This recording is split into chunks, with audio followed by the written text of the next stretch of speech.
Charlotte. Charlie Hayes had always been the responsible one, the planner, the achiever, the daughter who never asked for anything, never caused trouble, and never expected handouts. She had worked her way up in the competitive world of software engineering, climbing the ranks at one of Seattle's top tech firms, making six figures, and living a modest but comfortable life. She had done everything right, which is why the email from her bank made absolutely no sense. $5,000 withdrawn, another $3,200 gone. A $9,000 transaction flagged as family expenses. Charlie's stomach twisted as she stared at the figures on her screen. Her fingers trembled as she clicked through the last 12 months of bank statements. The total? Nearly $150,000. Vanished. Her heart pounded in her ears. She grabbed her phone, immediately calling her bank. "Hi, this is Charlotte Hayes," she said, forcing her voice to stay calm. "I need to report unauthorized transactions from my checking account." The customer service rep put her on hold for what felt like an eternity before coming back with the answer that made Charlie's blood run cold. "Ms. Hayes, the transactions were made by authorized account holders. Your parents, William and Evelyn Hayes, are listed as co-owners on this account." Charlie felt like she had been punched in the stomach. She had given them access years ago, when she was fresh out of college, when she still trusted them, when she never imagined they would steal from her. The bank rep continued, unaware of the rage building in Charlie's chest. "Would you like to remove them from the account?" Charlie's fingers clenched around her phone. "Yes," she said through gritted teeth, "immediately." The confrontation. By the time Charlie pulled up to her parents' gated house in Bellevue, the sun had already set. She parked her car, marched up the stone pathway, and didn't even bother knocking. Her parents were in the middle of a dinner party, glasses of wine in hand, seated at the extravagant dining table in their over-decorated mansion. Across from them sat Haley, her younger sister, laughing over something on her phone. A brand new iPhone 15 Pro Max, $3,000, Cartier bracelet glinting on her wrist. Charlie slammed the bank statements onto the table, causing the wine glasses to rattle. "What the hell is this?" she demanded, her voice shaking with barely contained fury. Evelyn barely glanced at the papers before taking a long, slow sip of Chardonnay. "Oh, sweetheart," she said smoothly, setting her glass down. "You didn't have to come all this way over a little money." Little money. Charlie's fingers dug into the back of the chair, knuckles turning white. "You stole from me." William sighed, exasperated, as if Charlie were being dramatic. "We didn't steal," he said, waving his hand dismissively. "It's family money. You make more than enough. You don't even need all of it." Charlie let out a bitter laugh. "Excuse me?" she said, voice dripping with disbelief. "I've been saving up for a house. A future.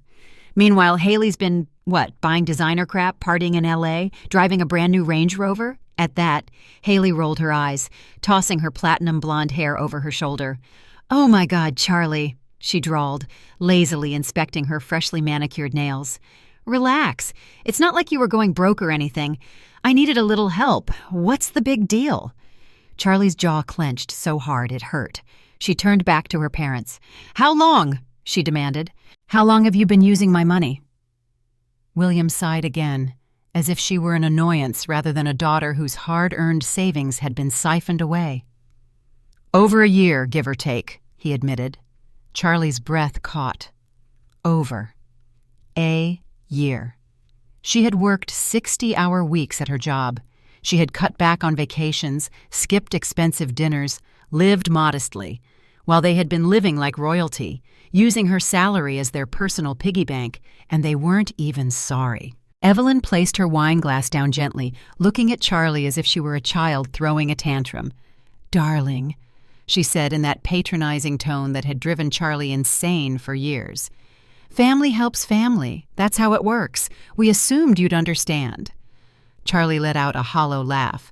"So what? Haley blows through money like an idiot, and I just, pay for it?" Haley huffed, offended. "Excuse me?" she snapped. "I'm not an idiot." Charlie whirled on her, pointing to the $12,000 Chanel bag sitting on the counter. "You literally spent my mortgage money on a purse." Haley shrugged. It's a collector's piece. Charlie felt something inside her snap. She turned to William, who was now staring at his phone, unbothered by the chaos. "So, that's it?" she said, her voice lower now, almost eerily calm. "I work my ass off and you just take whatever you want?" William finally looked up. "Charlotte," he said, his voice edged with annoyance, "we raised you. We gave you everything. This is the least you can do for your family." Charlie went completely still. The least she could do. The least. Her father, who had never once supported her career. Her mother, who had never acknowledged her hard work. Her sister, who had done nothing but take. And yet they all felt entitled to her success. A slow, cold smile spread across Charlie's face. "You're right," she said softly. William raised a brow. "I am?" Charlie nodded. "I owe my family something." She stepped back, grabbing her bag, turning toward the door. "And trust me, I'm going to make sure you all get exactly what you deserve." Evelyn barely blinked, sipping her wine again. "See, William?" she said with a smirk. "She understands." Charlie turned back one last time, her smile widening. "Oh, I understand perfectly." She walked out of the house, closing the door behind her without another word. Because now she wasn't just angry, she was planning, and her family had no idea what was coming. Charlie barely slept that night. She lay awake, staring at the ceiling of her modest Seattle apartment, replaying every word her parents and Haley had said. "Relax, it's just money." "We raised you. This is the least you can do for your family." The betrayal sat heavy in her chest, burning like acid. By the time the sun rose, she had made a decision. She was done being their silent ATM. The first thing Charlie did that morning was freeze her bank accounts. She called her bank again, ensuring that no one but her had access to her salary and savings.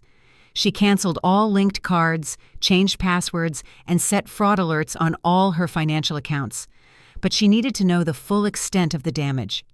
She opened her credit report, half expecting the worst. What she saw made her physically nauseous. A $50,000 personal loan, a maxed-out credit card she never opened, a lease under her name for Haley's Range Rover. Her credit score had plummeted nearly 200 points. Charlie's hands shook with rage.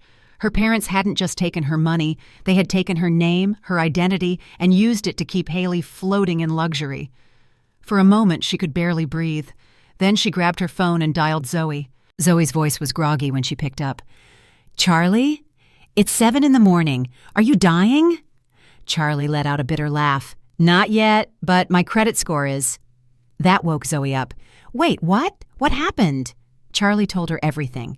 By the time she finished, Zoe was fully awake, furious on her behalf. "Charlie," she said slowly, "do you realize you could press charges for this?" Charlie did realize. Identity theft, financial fraud, credit card fraud, she could destroy them.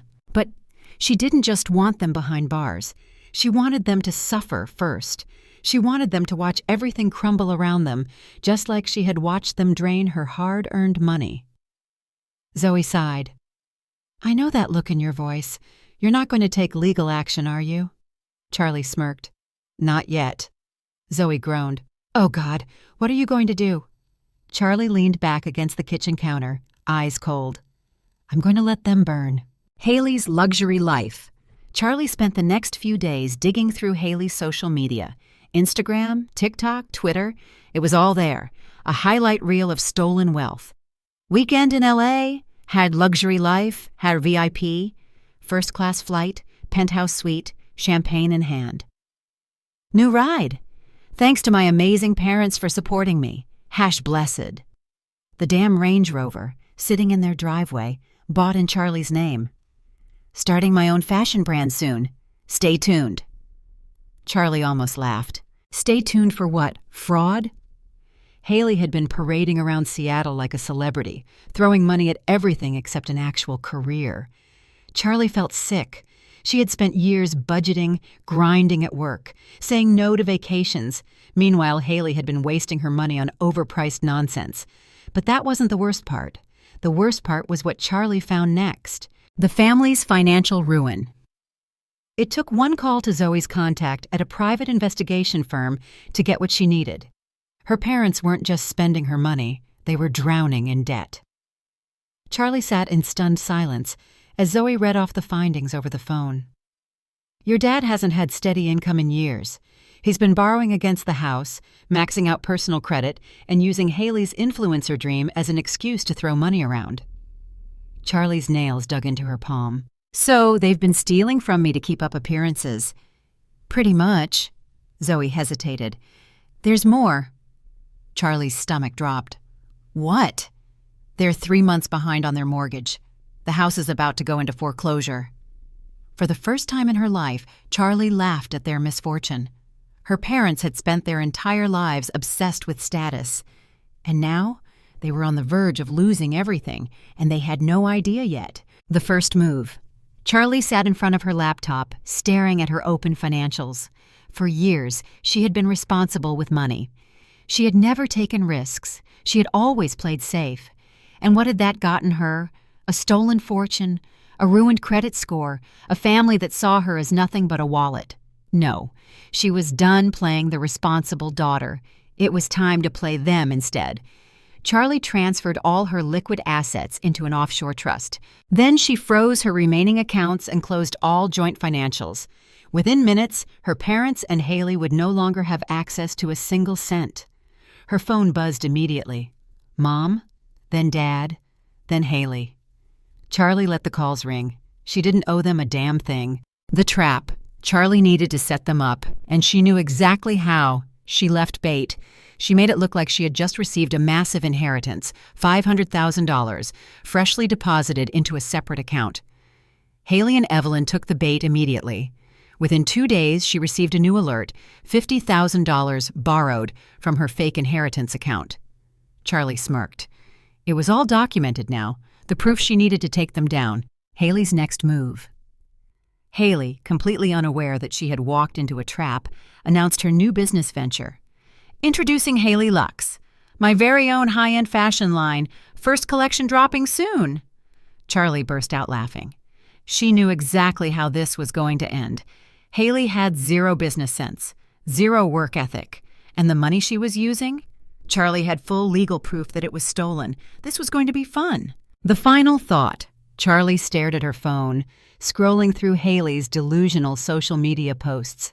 Her sister was about to have the worst month of her life.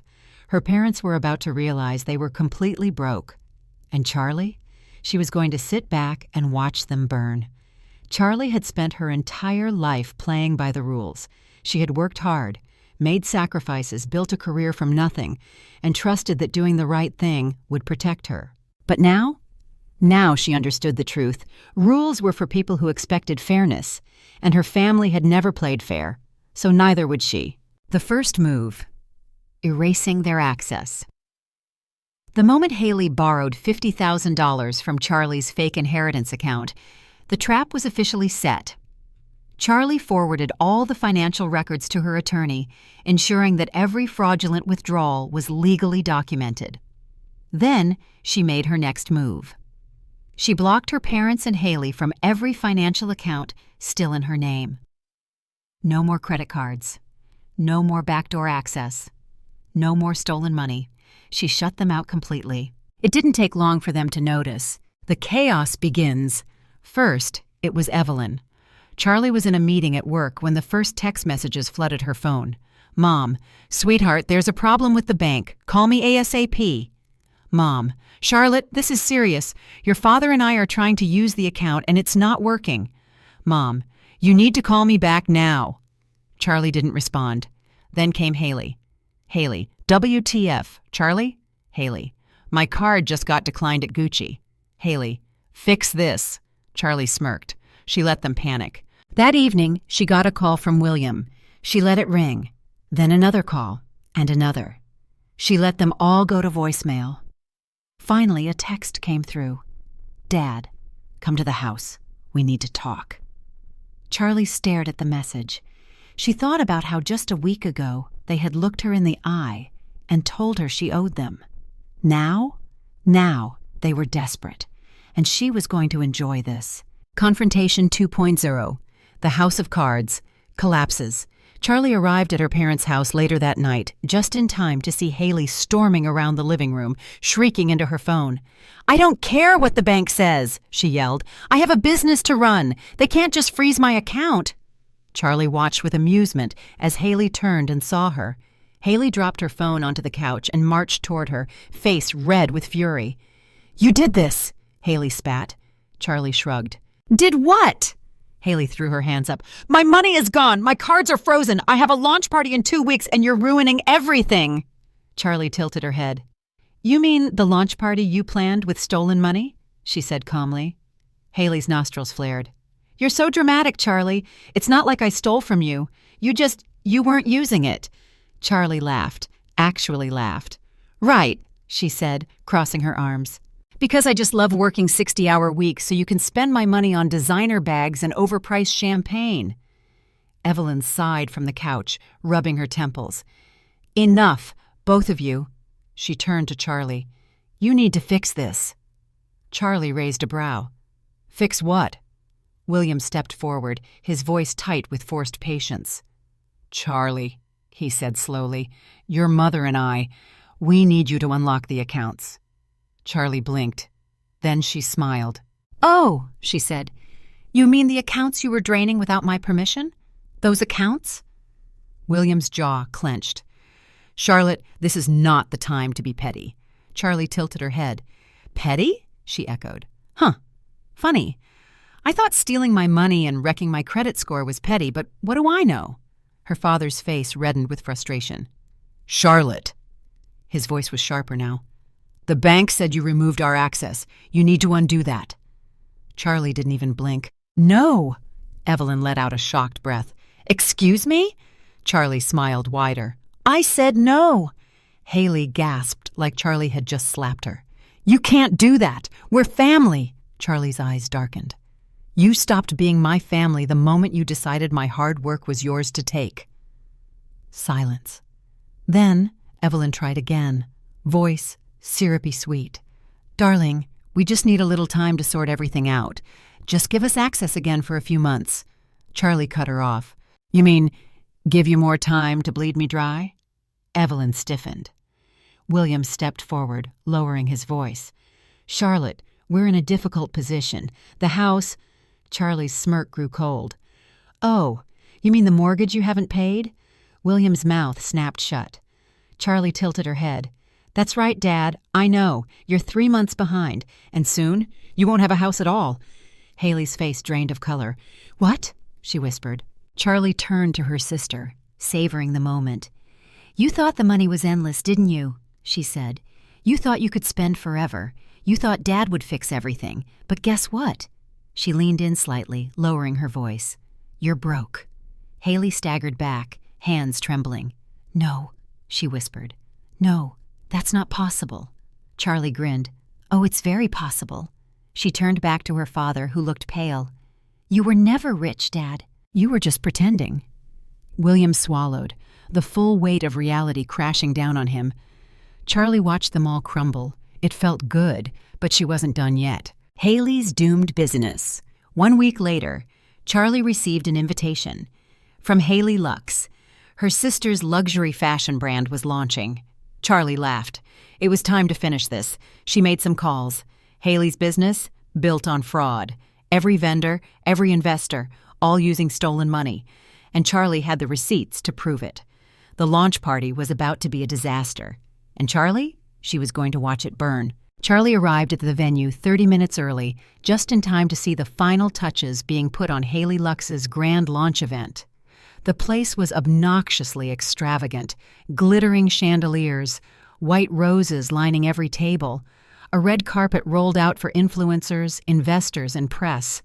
The event reeked of new money desperation. Charlie watched as Haley pranced around, posing for photographers, flashing her best Instagram-ready smile. She had no idea what was about to hit her. Charlie checked her watch, right on schedule. The stage is set. 3 things were about to happen. First, Haley was about to be served with legal documents.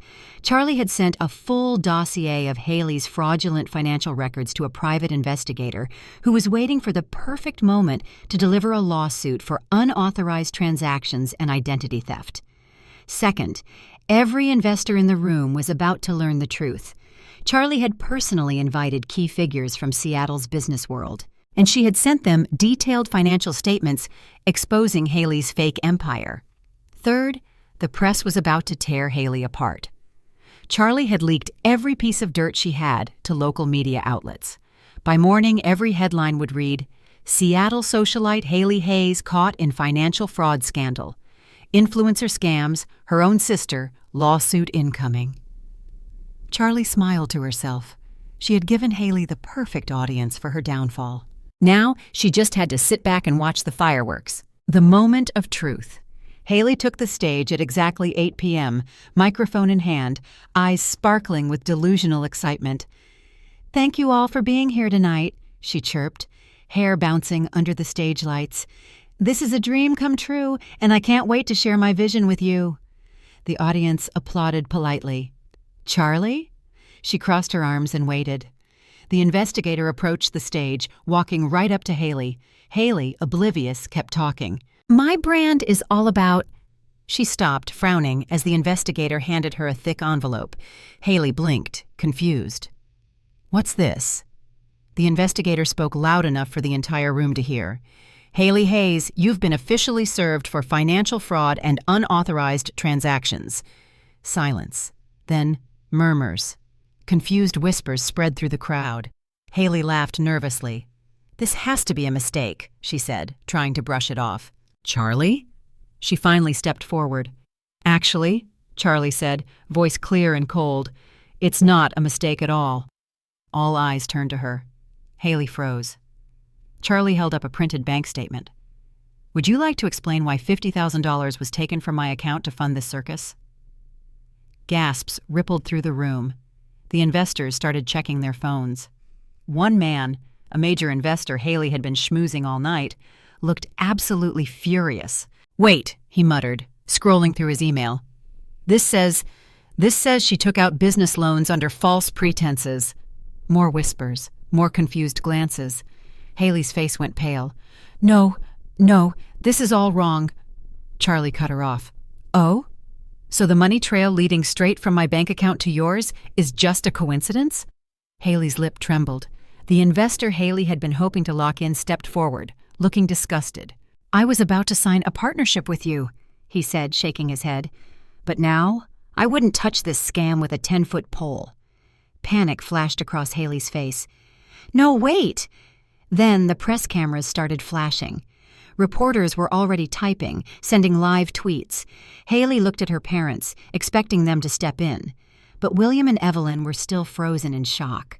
"Charlie?" She leaned in close, dropping her voice just for Haley. "You stole from me." Her sister stared at her, shaking. Charlie's smile was razor-sharp. "And now you've lost everything." The aftermath. It only took 24 hours for Haley's empire to completely collapse. By morning, every major business outlet had picked up the story. Haley Hayes, socialite and businesswoman, exposed for financial fraud. Luxury brand Haley Luxe implodes before it even launches. Her sponsors dropped her. Her Instagram following plummeted. Her business partners vanished. Haley went from an aspiring CEO to a national joke overnight. And Charlie? She wasn't done yet. The final blow. Charlie sat in a downtown cafe, sipping her coffee as she read through the news. Across from her, Zoe laughed, shaking her head. "Damn," she said. "Remind me never to piss you off." Charlie smirked. "I warned them." Her phone buzzed. "Mom." She let it ring. "Dad." Ignored. Then, "Haley." Charlie hesitated. Then, with a smirk, she picked up. The moment she answered, Haley's voice came through frantic, shaky. "Charlie, please, you have to help me." Charlie took a slow sip of coffee. "Help you?" she repeated. "Like how you helped yourself to my money?" Haley sobbed. "Everything is gone," she whispered. "I don't know what to do." Charlie leaned back, tilting her head. "Well," she said lightly, "that's not really my problem, is it?" Haley choked on a breath. "Charlie, please, Charlie sighed. "Well, Haley, I do have a solution." Haley perked up immediately. "Really?" Charlie smirked. "Yeah. There's an opening at a local retail store, entry level, pays minimum wage." Silence. Then, Haley sputtered, "Wait, are you serious?" Charlie grinned. "Completely." Haley made a noise somewhere between a gasp and a scream. Then she hung up. Charlie set her phone down, feeling lighter than she had in years. Zoe shook her head. "You're evil." Charlie laughed. "Maybe," she admitted, "but at least I'm not broke." And with that, she picked up her coffee and took another slow, satisfied sip. Because for the first time in a long time, she was finally free. Haley had lost everything. And Charlie? She had never felt more in control. For the first time in her life, she wasn't the forgotten sister, the family ATM, or the responsible one who picked up the pieces. She was the one holding all the power, and she wasn't done yet. The aftermath of a scandal. It had been 2 weeks since Haley's public humiliation. Her brand was dead before it even started. She had become a cautionary tale in the influencer world. No sponsors, no money, no brand deals. Even her closest friends had abandoned her. Charlie had seen the desperate posts on Haley's Instagram stories. "Taking a social media break. Thanks for the support, guys." Support? Charlie almost felt bad. Almost. William and Evelyn's last stand. While Haley was scrambling to fix her life, their parents were facing a nightmare of their own. The bank had officially foreclosed on the house. Charlie had watched it unfold like a spectator at a play. Evelyn had tried everything to stop it. She had cried, begged, even threatened the bank manager. But it didn't matter. The mansion was gone. Charlie had been invited to the final estate sale just for the satisfaction of watching everything be stripped away. She had walked through the house one last time, watching as their designer furniture was packed up, as their luxury decor was taken down, as the empire they built on lies crumbled. She had no sympathy, because the only reason they were in this mess was themselves. The last phone call. Charlie was at home when her phone rang. "Dad." She stared at the screen for a long moment, then slowly she picked up. There was a long silence before William finally spoke. "Charlotte." His voice was tired. For the first time in her life, he sounded old. "I assume you've heard about the house." Charlie leaned back against her chair. "Oh, yeah," she said. "Tough break." William sighed heavily. "We need help, Charlotte." Charlie closed her eyes, and there it was. They had spent years treating her like a disposable income source. They had laughed in her face when she confronted them about stealing from her. And now they needed her. Charlie let the silence stretch. Then she spoke. "No." William wasn't expecting that. "Charlie," he said, voice sharp, "we're still your family." Charlie let out a soft laugh. "Funny," she said. "I don't remember being family when you were using my money without permission." William gritted his teeth. "Charlotte, don't be childish. We're in a bad situation." Charlie's smile didn't fade. "You should have thought about that before you stole from me." William's breath hitched. For the first time, she could hear it. Defeat. "Where are you even staying now?" Charlie asked, feigning curiosity. A long pause. Then, finally, "A rental. Small. Not ideal." Charlie felt a cold satisfaction settle in her chest. The mighty William and Evelyn Hayes, reduced to a modest rental home. She had given them a taste of their own medicine, and now they were powerless. The final face-to-face. A few days later, Charlie got an unexpected visit. She had just finished a long meeting at work when her receptionist called her. There's a woman here to see you?" Charlie frowned. "Who?" "She says she's your mother." Charlie's stomach twisted. For a brief moment, she considered telling security to throw her out, but something inside her said to hear her out. So, against her better judgment, she walked to the lobby, and there was Evelyn. She wasn't in her usual designer outfits. No pearls, no pristine manicure. She looked tired. Charlie folded her arms. "What do you want?" Evelyn fidgeted. "I wanted to talk," she said quietly. Charlie raised a brow. "About what?" Evelyn hesitated. Then she sighed, looking down. "I was wrong," she murmured. Charlie blinked. She hadn't expected that. Evelyn swallowed, looking away as if embarrassed. "When you first told me about your business, when you started saving, I didn't take you seriously." Charlie stayed silent. "I thought Haley was the one who would make something of herself, and I thought you would always be there to help her." Evelyn finally met her daughter's eyes. "I didn't realize you were the one we should have been proud of." Charlie's throat tightened. A part of her wanted to accept it, wanted to believe it, but the damage had been done. She had spent years being overlooked, dismissed, used, and one apology wouldn't fix that. So she nodded, but her voice stayed cold. "I appreciate that," she said, "but it's too late." Evelyn looked heartbroken. Charlie didn't care. She had her own life now, and they weren't a part of it. Haley's last desperate attempt. A week later, Haley called. Charlie picked up, mostly out of curiosity. "Charlie?" Haley's voice was small. Charlie said nothing. I know I screwed up." Charlie waited. "But I don't have anywhere to go," Haley whispered. "I have nothing." Charlie closed her eyes. Haley had dug her own grave. She had taken everything from Charlie, and now she expected to be saved. "I have a solution for you," Charlie finally said. Haley perked up. "Really?" Charlie smirked. "There's an opening at a retail store, minimum wage. Interested?" Haley gasped. You're joking, right?" Charlie tilted her head. "You think you're too good for real work?" Haley stammered. Charlie sighed. "Well, good luck then." Then she hung up. And this time, she didn't feel bad at all. The new beginning. A month later, Charlie bought her dream home, the one she had been saving for before her family robbed her blind.